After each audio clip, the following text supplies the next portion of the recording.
The conference room on the 28th floor of our Chicago headquarters smelled like burnt coffee and desperation that morning.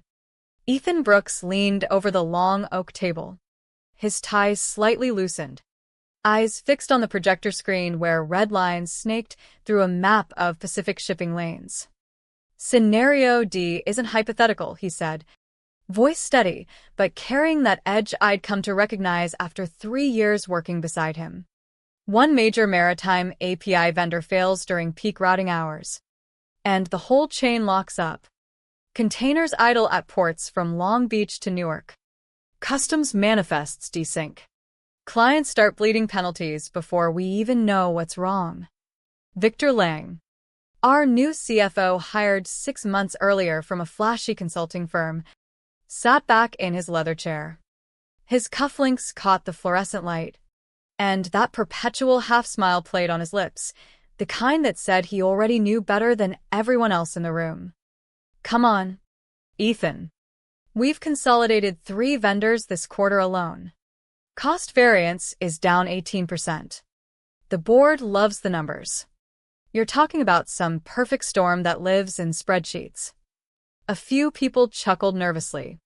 I didn't. I'd transferred from operations to strategic communications after Victor pushed the reorganization. Women got slotted into brand-friendly roles, they said. But I'd seen the vendor financials Ethan had flagged, thin cash reserves. One company in particular, CNET Dynamics, teetering with layoffs and outsourced dev teams. Ethan had mapped the dependencies like DNA strands. I knew how fragile the stitching was. Ethan slid the thick binder forward. Page 47. Appendix F. CNET's API uptime dipped below 99.2% 3 times last year. Their latest SEC filing shows 6 weeks cash runway. If they hiccup at 4 a.m. Eastern when Trans-Pacific routes peak, our real-time tracking flatlines. Routing algorithms fall back to stale data. We're looking at 48 to 72 hours of gridlock before manual overrides catch up, if they catch up.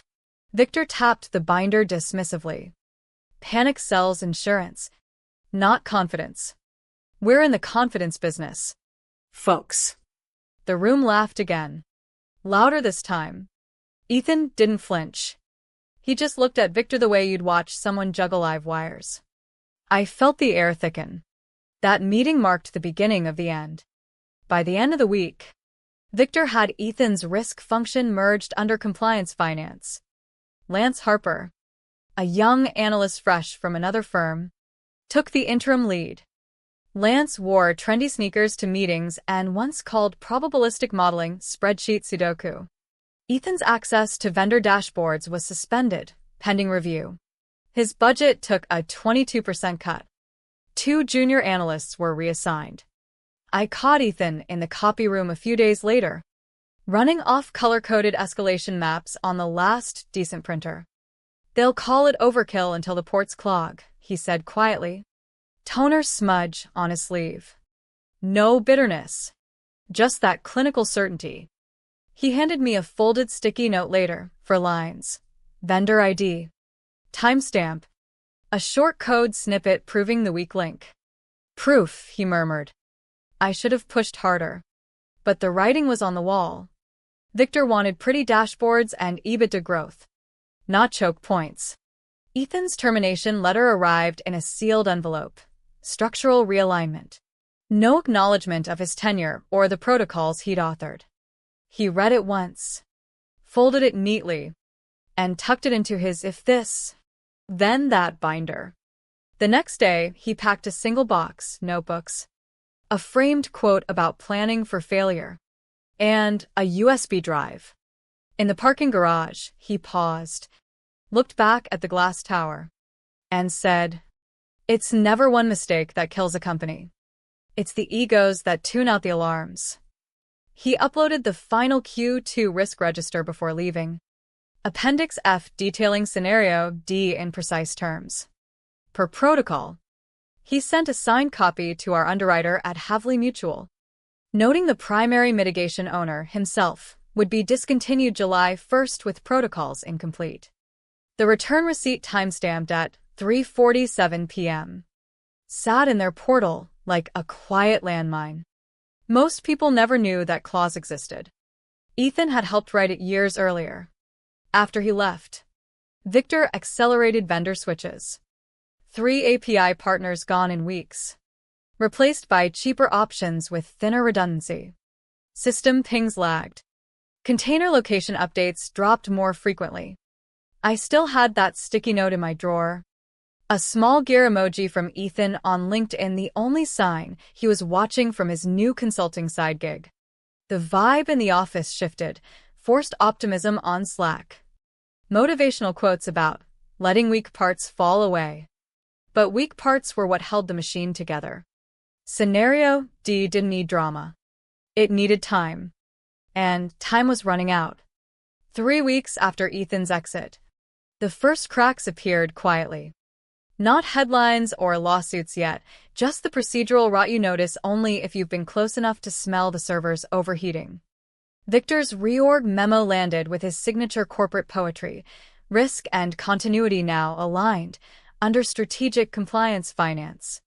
Ethan's former team scattered, 2 to audit, 1 to legal. The last stuck updating a risk pulse spreadsheet tracking employee sentiment scores. Lance stared at Ethan's old terminal like it was alien code. I watched from communications as ops metrics slipped. Refresh times lengthened. Customs pre-clearances bounced. The ground wasn't shaking, but the walls breathed wrong. Victor paraded quarterly wins. Vendor spend optimized. Margins up 3.4%. The board clapped on Zoom calls. Cleaner stack, one director praised. Clean didn't mean stable. We'd traded steel cables for tinfoil and prayed the wind stayed calm. Ethan surfaced occasionally on LinkedIn with subtle posts.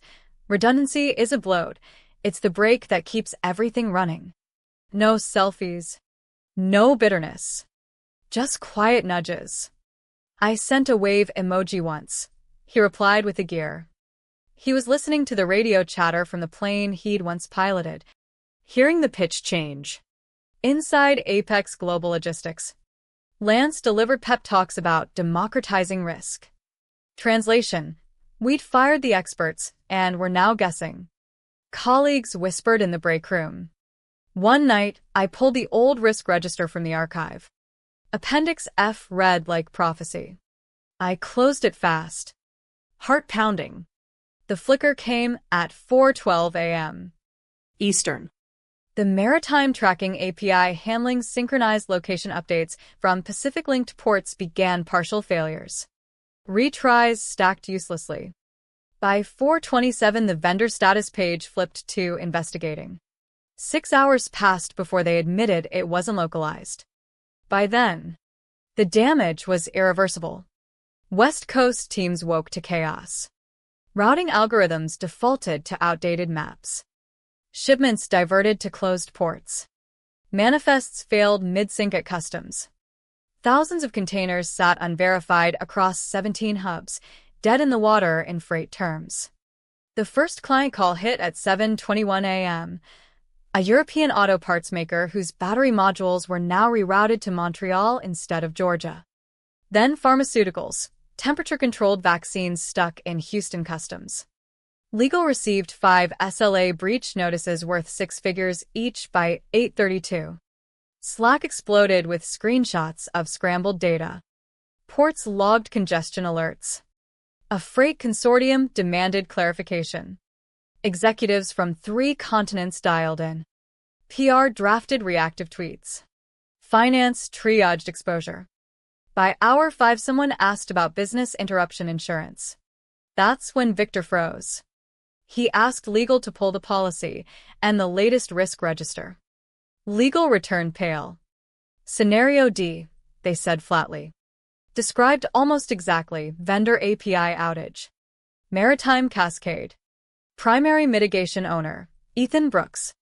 Role terminated July 1st. Protocols incomplete. The room went graveyard quiet. Victor cleared his throat. We transition functions. It wasn't abandonment, but the truth hung there. The designated lead was gone. No replacement designated. Mitigation strategy never executed. The landmine Ethan had planted had detonated. Outside, refrigerated cargo drifted without updates. Clients forwarded contract clauses. Social media tags started. Internally, engineers spun up mirror environments to reconstruct timelines. One muttered it felt like watching a plane crash from the cockpit with no windshield. Victor tried workarounds, but there were none. The beautiful, brittle system he'd optimized to the bone had hit the floor hard. The question wasn't recovery. It was who we'd beg for a paddle as the water rose to our chins. I thought of Ethan's line from months earlier. Systems fail because someone decided the right warning was just noise. The emergency board meeting in the frosted glass executive room felt like an operating theater after the patient had already flatlined. Victor sat at the head, tapping his pen, sweat beading under his $4,000 suit. Legal looked paperless and pale. The underwriter from Havley Mutual, Michael Riek, gray suit, gravel voice, arrived precisely 3 minutes late. Tactical in its own way. He laid the thick packet down like a gavel. Section 12 of your business interruption policy requires documented mitigation protocols, both filed and actively executed. He flipped pages. Scenario D logged in your Q2 register. May 12th. Vendor stability metrics. Redundancy gaps. Impact tiers, all there. And this handwritten note, primary mitigation owner E. Brooks. Terminated July 1st. Protocol incomplete, awaiting replacement. Victor spoke too quickly. We replaced the function under compliance. Michael didn't blink. Was the protocol executed? Silence. I answered. No. Michael closed the folder. Then conditions for coverage, not met. Material negligence. Recommendation. Deny the claim. Panic detonated after he left. Board members talked over each other. Legal performed clause gymnastics. PR trembled drafting statements. Victor mumbled about legacy procedures. Someone asked if we could blame the vendor. I stared at the open Appendix F. Ethan's prophecy staring back. The board called it an emergency session, but it felt like a funeral for twitching remains. No lunch. Just bitter coffee and printed emails as indictments. The chair dropped the grenade. Who approved Ethan Brooks' termination? Legal traced it to Initiative 14B. Victor's sign-off, May 3rd. All eyes on Victor. Broader productivity realignment. The chair cut him off. This is liability, not productivity. You removed the sole documented mitigation owner for the exact risk we're living. PR handed memos. 3 major clients suspending contracts. One demanding public insurance confirmation. Another citing gross negligence for termination. Logistics head through her pen. Preventable. Ethan handed us the playbook. Victor snapped. He buried it in footnotes. We were cutting fat. I stood. Ethan wasn't fat. He was the firewall. Legal clarified. Denial traced directly to failure maintaining mitigation continuity. Documentation leading to CFO. Slack, threads exploded. Ops crumbled. Finance drowned in penalties. Customers tagged us online about drifting refrigerated cargo. One engineer said it was like a plane crash without a windshield. Victor tried spin. Statement acknowledging oversight. No mention of Ethan. But it was too late. His name wasn't in headlines yet, but it might as well have been stamped in red across every failure. By 9:47 a.m., The Wire carried Havley's disclosure, claim denied for documented mitigation failure and negligent termination of protocol owner. Stock plunged from $148 to $88 an hour. Analysts scrambled. Inboxes melted with terminations. Clients canceled silently or with attorneys. Survival mode set in. Legal gutted policies. Slack became obituary for contracts. One person cried in the stairwell.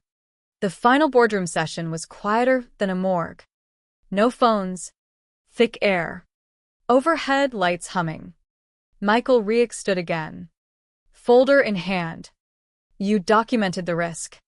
Then terminated the only person addressing it. Coverage denied. Regrets sat like wet cement. One director muttered how much ignoring the register had cost. No answers. The folder stayed sealed like a casket lid. New risk lead resigned before lunch. À terme script d'archives. Rewriting warnings into digestible formats. Across the city, Ethan sat in his home office lined with failure analysis books and maritime law texts. A clean dashboard of independent shipping telemetry blinked red choke points. Emails arrived from other firms seeking advice. He didn't reply immediately. Outside. Cargo ships moved delayed through fog. He sipped tea and said to no one. They called it panic. I called it preparation. Victor received his suspension security escort. Tick der. His suit rumpled. He stared at the floor passing my desk. The man who'd mocked the 50-page register now looked sleepless. I left Ethan a message. You were right. They're asking for help. He didn't call back but posted a photo of a drifting container ship in mist. Not every course correction comes in time. That's why some of us write the map before the fog. The risk archive was gutted. Lance vanished. Backups of Ethan's originals? Gone or rewritten. If you rewrite the warning after the fire starts, you're sweeping ash. Clients walked away. Stocks stabilized low. Apex restructured under new leadership. But the damage lingered, lost contracts. Higher insurance premiums. Reputational scar. Victor's motivational quotes were quietly deleted from Slack. I kept the sticky note. Sometimes I'd stare at it, wondering about the egos that tune out alarms for short-term wins. Companies chase quarterly numbers, but risks have half-lives. Ignore long enough. They scream. Ethan never celebrated publicly. His consulting grew quietly. A few former colleagues reached out. He advised some. Declined others. The man they called paranoid had mapped the floodplain and spray-painted the exits we'd boarded shut. In the end, the question lingers like fog over the ports when warnings come wrapped in data and caution. Do we listen? Or do we fire the messenger because the truth costs too much today? The containers still move. But some lessons drift forever in the mist, waiting for the next storm we pretend won't come.